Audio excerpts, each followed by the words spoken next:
Like, what are the star quality or the things that make you feel like, oh, this is someone I really want to hire? Humility. Yeah, I think with that as well, like just having a sense of like curiosity, especially for entry-level engineers. What demonstrates the quality of curiosity? Because being able to be curious, have humility, to be able to be vulnerable in an interview, that's actually confidence. Hey friends, welcome to my first podcast. Today we're going to sit down with my friends Robert and Steven, and we're going to talk about all things tech hiring. We're going to talk about how they landed their first job, what was the process, what their recommendations are for people that are having a hard time landing their first job. We'll also talk about what they look for when they hire. Steven, Robert, and I have known each other for a long time. Steven was actually a senior engineer on my team at BrightMD, and I was an engineering manager on Robert's team. So yes, Robert's a CTO of the company, and he is indeed my boss. So, Robert, I hope you like this video. Please think highly of me. Thank you very much. Alright, let's move on from that. This is a little bit of a long episode, but actually there's a lot more gems than I thought there would be. So, alright. Let's get started. So, apparently I wrote to myself, set expectations, which I just want this to be a casual interview. It'd be awkward and it'd be great. Oh, I actually should introduce them. So this is Robert. Is it DiFalco? DiFalco Of the Falcons. Of the Falcons. Which apparently, do you want to know something about that? Okay. Which is, if you're like a DE name, like De Niro, it's some kind of royalty or something. But if you're a DI, it's like of the Falcos, which means at some point you were a bastard strain. So you were of the Falcos, not actually a Falco. Nice. Yeah. So, there you go. Mine's not that interesting. You have a family relation with the last name, though. So this is Steven. I do have a last name. Yes, you do have a Achurra. last name. Yes. But it has meaning. It means the hoe. Like a three-pronged three-pronged hoe. Yes. I've also been told that at times it means somebody told me this. They were like, it means Yeah, I think we come from a long line of drunks is what that means. So interesting. Yeah. It seems like all of us had many different careers, so it'd be super interested in hearing how you found tech. After university, I got some office jobs, and at those jobs, like I found that I was doing like the same thing over and over, and it frustrated me, and it was boring, and I hated it. So I started to learn to code a little bit and automated some things, and then, you know, in any office, once you know how to do something, then it's like, oh, you have to do 10 things. Yeah. So I started making those things, and then the next place I was at, used tech to automate some things and shed some light on some numbers. And eventually I was like, why don't I just do that? Like, why don't I just go be a software engineer instead of like putzing around and also having a day job? I ended up going to a coding boot camp out in San Francisco. So I moved out there for a few months. It was nuts and a lot of work, but afterwards I started shaking hands and handing out resumes everywhere and ended up here in Portland working with you all at BrightMD. Yeah. We're so happy to have Yeah, you're very talented. Yes, you're very talented. What was the process of getting that first job at BrightMD from code school? Was that an easy process for you, or was that a hard process? Without having any experience and having no legitimate degree, it felt really tricky, right? Because it was like, I went to this thing that wasn't accredited. They showed me how to do it. What my plan was and my approach was, okay, every day I need to keep coding. Every day I need to send out as many resumes as I can to anywhere that I think I could. I spammed it. It just became a numbers game for me. With that initial job, it's just kind of like, I need to get a foot in the door, and then we'll figure it out from there. By the time that I was done, I'd sent over probably 200 applications, 300 applications, something like that. Wow. And That's like incredible. Had a few offers at the end, but it was just, I mean, it was a numbers game. 300. And it was like, okay, well, how far did I get in the interview process with this one? This resume did better than this. This one's tracking more. A/B testing. A/B testing my resume, yes.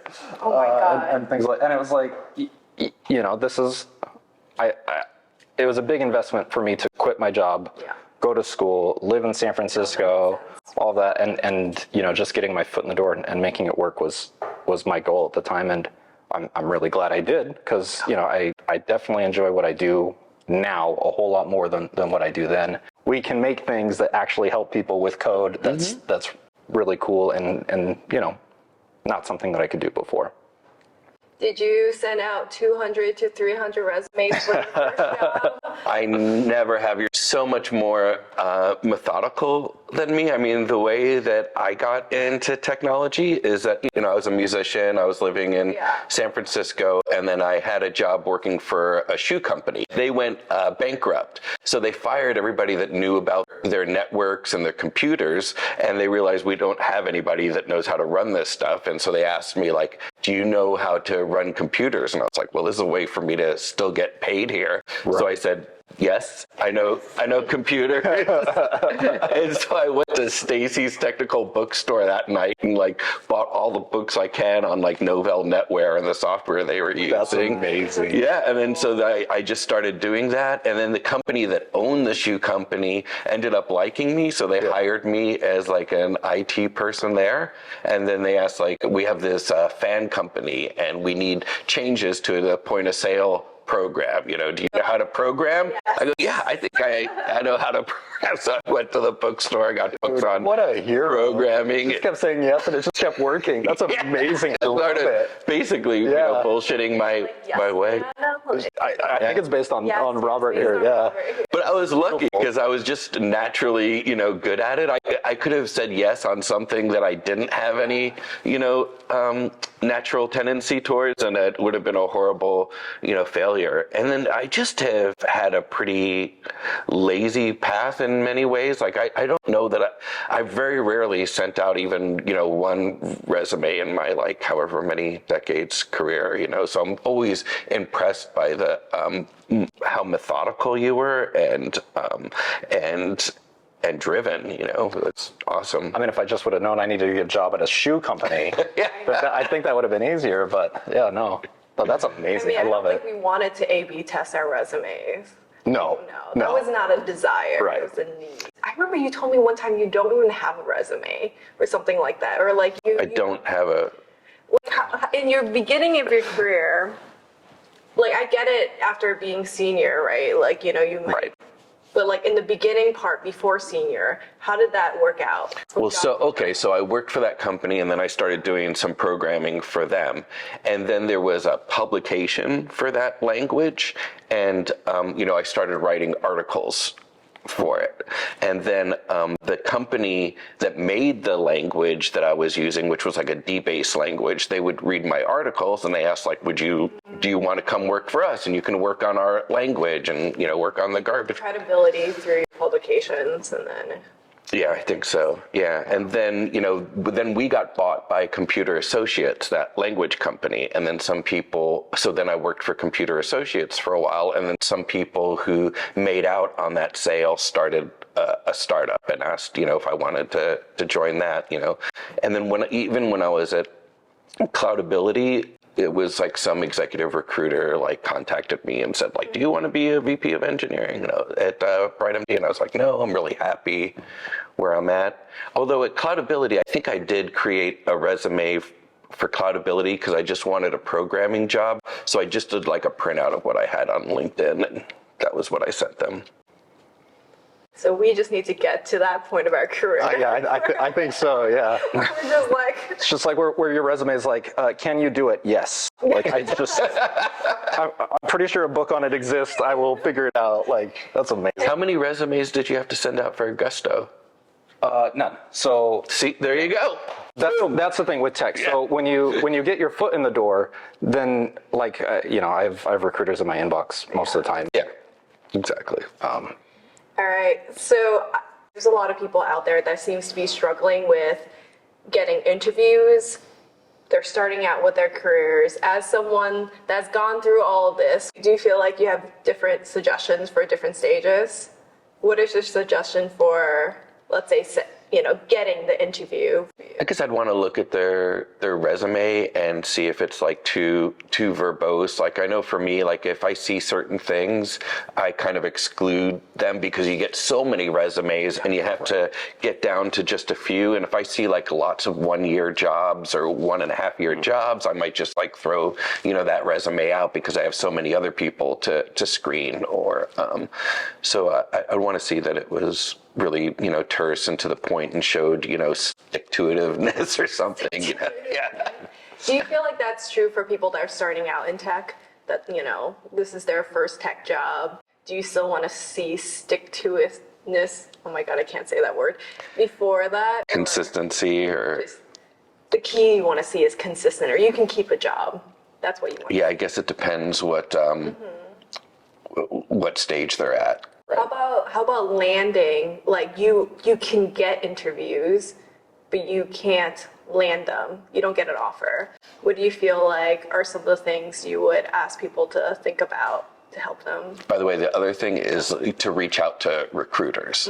Like I think that you can engage with a recruiter and they'll get your resume in front of other people and get it going further. So don't just like cold, give resumes and expect there to be much response from that.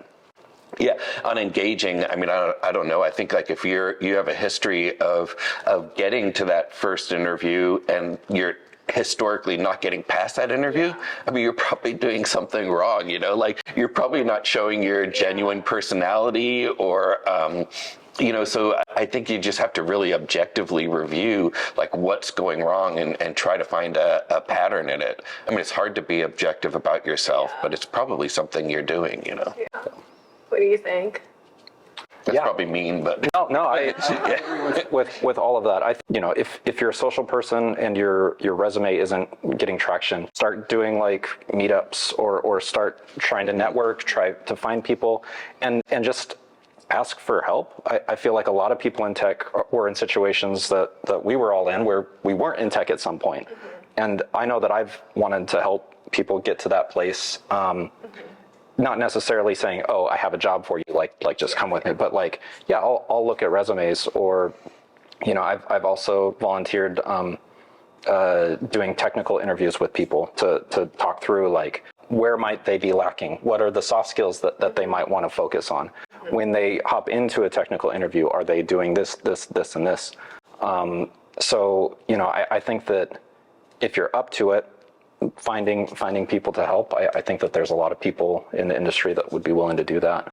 And another thing is, people really want to build diverse teams right now.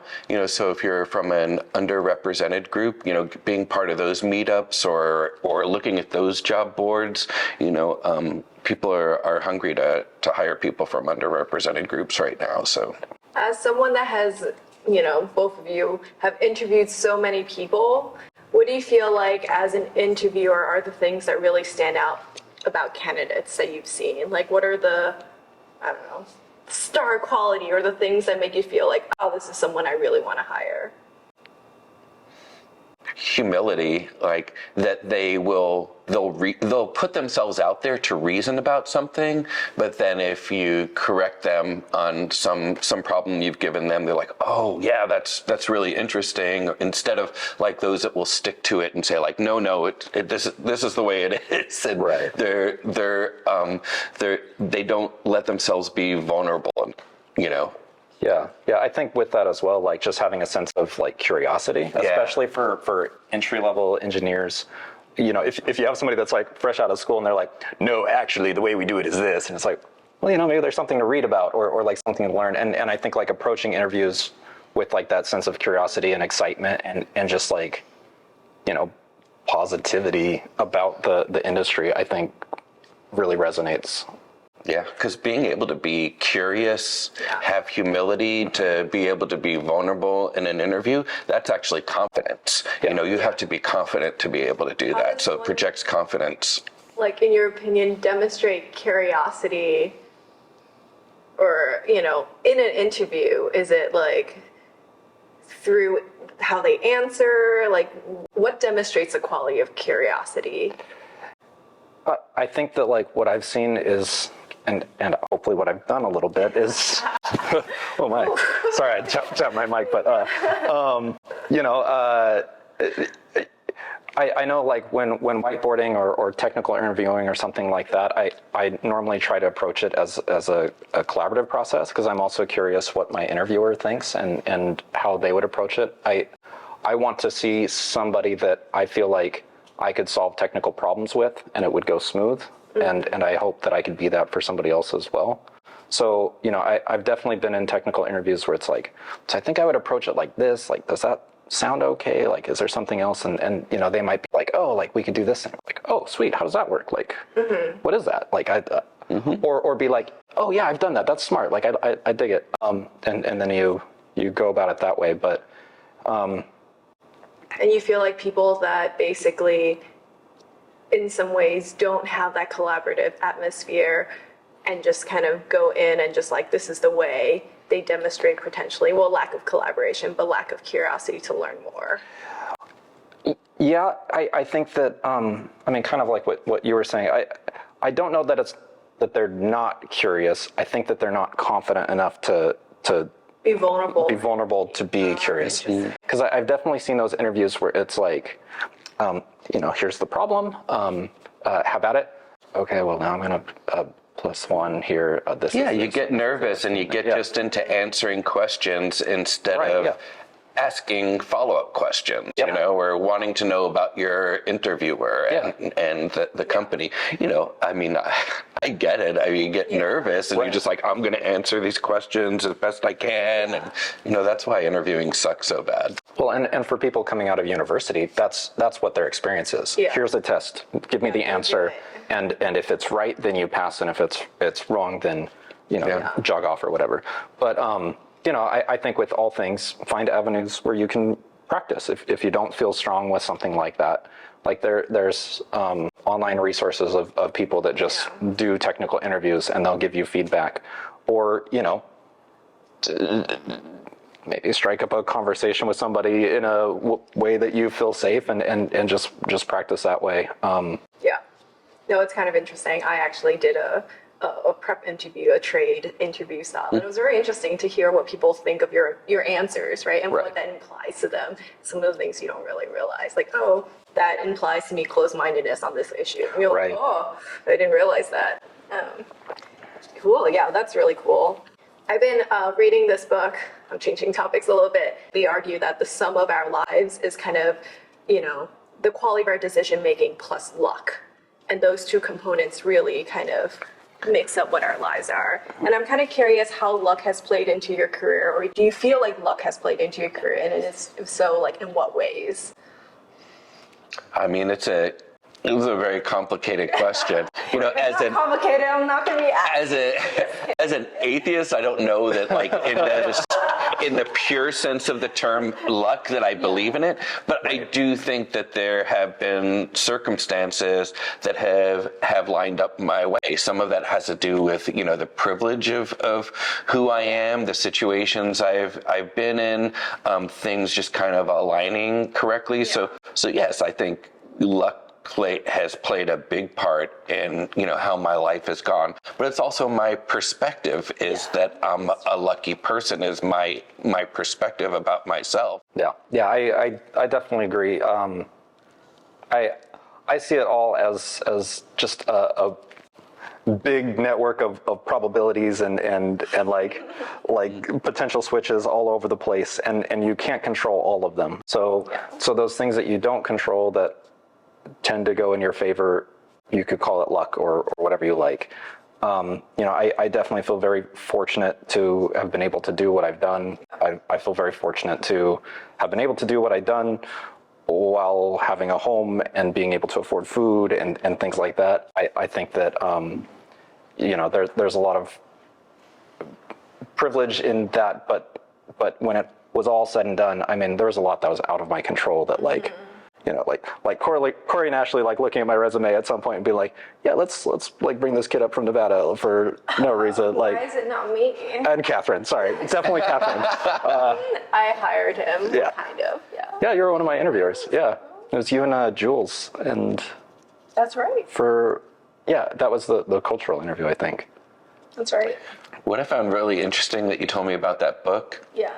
and tell me if I got this wrong, because I hope I didn't, because I really liked it, but that people tend to feel like when things go their way and they have a success, that it's due to their hard work or the great way that they thought about it, their insights about it. But when things end up turning out poorly and they have a failure, they think, well, that was just bad luck, that things didn't align correctly. And I find that really interesting, that it's not the other way around. I call it self-serving bias. And the most interesting thing is that they actually feel like it's actually the opposite when we see it in other people. So when we see someone being successful, We think they're just lucky. because we try to be biased towards our own self-image of ourselves. When we do good, it's because we're smart and brilliant. When other people do good, it's because they're lucky, and vice Interesting. versa. And so people just have those biases, and when they try to evaluate, whether or not they made a good decision or whatnot, and what is due to luck and what is due to their own quality, they kind of calibrate incorrectly. And so we should be very conscious of ourselves, self-serving bias. That's interesting. Yeah, it's a very interesting book. I don't know that I see it that way for myself though. I think I was very lucky to get exactly where I am right now. Yeah. And I tried to position myself in a way that the probability of it happening was more likely. I wouldn't have thought oh yeah, I should go work for a shoe store or something like that to get into tech. But I feel very lucky to be where I am, and I especially everywhere where I've worked in tech, I've just been so impressed with everybody around me, and just they're so smart. They're there because they're geniuses, and I'm here because I don't know. I just did my best. So, anyways, I don't know. That's interesting. I think potentially that's a quality for the reason that you got hired. That could be okay. Humility, right? That's what it was. Okay. All right, so we're almost at the end of our interview, but I do have two more questions. I always feel that mistakes are the way that we learn and grow, and mistakes are kind of just really interesting. I'm kind of curious, in your tech careers, are there any mistakes that you're particularly grateful for that have happened to you? I mean, all the time, mistakes are just so key to learning. What's that phrase? When you're green, you grow. When you're ripe, you rot. Never heard of that. Really? That's a good one. Yeah, and there's this famous video of Picasso painting, right? And it's really interesting because he paints a bowl and he goes this is crap. You're Picasso. You can do better than this. And he paints over it and paints it in a different way. And he just, makes so many mistakes until he gets to the finished product. And all we see when we view it is the finished product. And look at this amazing Picasso. But to him, it was a process of all the mistakes he made to get there. So I'm a big believer in mistakes. It's hard to recall some off the top of my head that I've made, but I just feel every week I make mistakes and I change course based on those mistakes. Do you feel like there's any sorts of because you've gone through the whole career ladder, you're kind of at the top of the career ladder for tech, right? Are there any things that were things that you feel you learned the hard way that helped you level up in your career? Yeah, there was after Tripwire, I was involved in a startup, and there were many opinions that I had about startups and pivoting and being lean and deciding when there's not product market fit, you have to pivot right away and not just keep on, thrashing away at it. And I think because I was so emotionally involved in that startup, I didn't follow any of my advice. And I just kept trying to make it work. And that was a mistake. It reinforced that idea that if things aren't working, they're usually not going to work out unless by just working harder. You have to change what you're doing in some substantive way. That's interesting. I didn't realize you did Tripwire, then startup. Yeah. And cloudability. Interesting. How about you? Any notable, grateful mistakes? I don't even know if that's the right way to say it. I mean, I'm Yeah, I make mistakes all the time, but I think that approaching them as learning opportunities, and like I've been fortunate enough that like I've working at BrightMD, making mistakes wasn't like you did, like there wasn't that blaming culture type of thing. So it was a safe place for me to try and grow, and there were plenty of people there to help me. And I think like that trust in my team actually is kind of what helped me level up pretty quick, is that, I could just give it a shot and, oh, well, that messed up. Like that wasn't right. Let's talk about why it wasn't, and then move forward. So I think that like, yeah, just having a positive attitude and a positive outlook on mistakes as opportunities, I think is the way to go about it. And don't be afraid to try, because that's how you learn things. It's so interesting. I'm like, I can count all my mistakes. I mean, I maybe brought down production that one time. Maybe that one time. All the PIs engraved in my mind. Right, yeah. But PIs are about process, not people. That's true. Yes, true. Yeah, those require process changes. No one's ever at fault for a production incident. Right. That's true. And that's the way that, like, it's a cultural way of thinking about things that go wrong, right, in our company. Yeah, because that's a BrightMD thing. It's not necessarily everywhere. I think that, as people are looking for their first tech job, I do think it's important, as much as you get interviewed, to interview them and figure out, like, what's the culture of that place that you're going? Like, what do you need in a new learning environment type of thing? Because BrightMD was very, it's a process problem. It's not an individual. I think that there's definitely companies out there that are like, you did this, you fix this, Well, that's a great thing about having gained experience too, is like I can go into somewhere like BrightMD and I just have things that I know work and are the right thing to do. So I'm like, okay, we're gonna have releases every sprint. We're gonna have definition of done that you can release. Every sprint's gonna be a release, and we're gonna do 5 whys, And so anytime there's a production incident, we're gonna document it. We're gonna do a 5 whys. We're gonna make it a process problem, not a people problem, and it's gonna work. So you start having this toolbox that you can bring from place to place. I'm kind of curious. That kind of makes sense. And these processes, like, are the things that shape a culture, especially the 5 why process. What do you think are good ways of interviewing a company for culture, like, without being weird about it? I don't know what weird. Maybe the answer is just to be weird about it. But like, how do you think you can, like, suss out a culture of a company as the interviewee? Yeah. I think that most companies will give you an opportunity to ask questions. And I think that you need to come prepared knowing what you need from a company or what you're looking for. So you ask them about their experience. They work at the company that you think you want to work at. So what would you like to know from them? I think that does a couple things. I think that it puts you in a frame of mind where you're not solely in the spotlight having to impress them. Mm-hmm. I think that can help bring down sort of anxieties a little bit, not all the way, but a little bit. And I think that it also shows that you're genuinely interested in what your future coworkers' lives are like. What does happen when you have a PI? How do you handle that?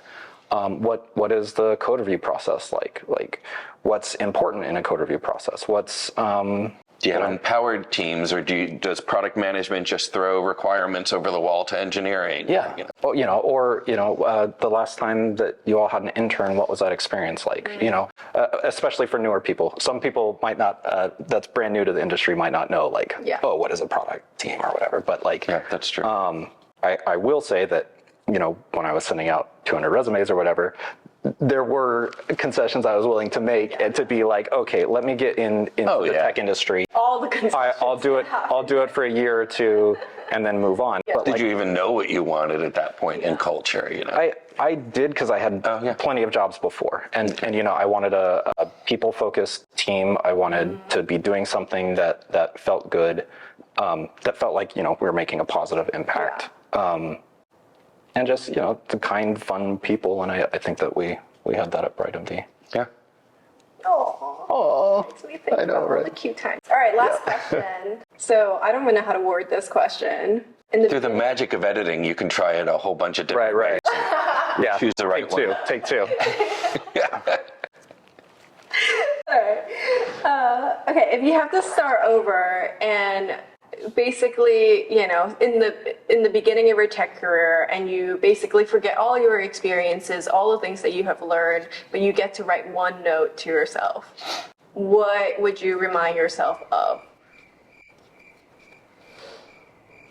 Does it have to be in the tech career or in life in general or tech career? Successful in tech career. Oh. We are a tech interview. Get shit done. Oh. I'm writing to myself. Yeah. What advice would you give to the little Steven coder? Little Steven that coder. is barely starting, that is ready to send out his 200 resumes. I think I would tell little Steven, just go for it. Like, just do it. Because I think that probably when I was starting off, there was a lot of questions swirling around, like, did I just make a huge mistake? Like, I think that, you know, in my mind, I'm adding up like, okay, well, this costs that and that costs that. And then I'm, you know, my loss of income here and this, it's like, this is a lot of money that I'm putting on the line. And I think like that. You are very analytical. Yeah, I do like numbers. So I think like if I could have told myself, like, just go for it, like, it'll be okay. I think that would have helped me. And why is yours get shit done? Just because the people that I've promoted, the times that I've been promoted and been well regarded are usually times when I've been prolific or those people have been prolific, you know. So just being able to and I think the key to doing that, I don't think that you can fake that. I think you have to love what you're doing. You know, you have to, I don't think that you can be prolific and not love coding, you know. So if you do what you love, then you'll probably be prolific, which would probably be my larger life advice, is to do what you love, and do it a lot, you know, do it as often and as prolifically as possible. Cool. What would you write to yourself? Yeah. I'm interviewing. Let's see. What would I write to You can hand me the cards if that would feel better. Okay. Yeah, I would probably just say get shit done. Yeah. Pretty much. I think for me, once I make a decision, I don't question it Interesting. at all. So I'm like, all right, well, I put in like X hours and all this frustration and made a decision. I've already done the work. I'm going to commit to this decision, and now I just need to like blindly move forward and just do it. Because I obviously trust myself to make decisions, and I've made it, and I don't need to redo the work. So That's funny. Push forward. So I would just be like, just go for it. Huh. That's pretty much it. And you know, yeah. Interesting. That's it. I feel like my character is like I'm a doer, so I don't need to tell myself to get shit done. Like, if I'm there, then I will. But like, I will second guess myself like left and right. Oh, I'm very lazy naturally. I'm very lazy As naturally proof too. by like this like studio setup with lights and like. Well, I mean, if I wasn't lazy, I would be trying to learn how to set up the studio. No, but it is kind of like I decided to do 30 videos on YouTube. Right. I made that decision. I'm not going to question it. I'm just going to do 30 videos, Right. and if it's going to suck the whole way, it's going to suck the whole way. Right. But until 30, I'm not going to redig the decision. How many is this? 7. This is number 7, I think. Yeah. 6 practice runs. No. This is my first interview, and I'm glad you guys are here embracing the awkwardness with me. But that's great. It's really, hopefully, we won't be too embarrassed when we watch this together. But thank you so much for coming, and hope that this was useful for other people. So Yeah. Thanks for having us. That was fun. Thank you. Yeah. all right, it's a wrap. So if you want to learn how to set a gopher trap, just In my next video. next video for tech interns, how to set a gopher trap, just in case this doesn't work out. You know, yeah. Yeah.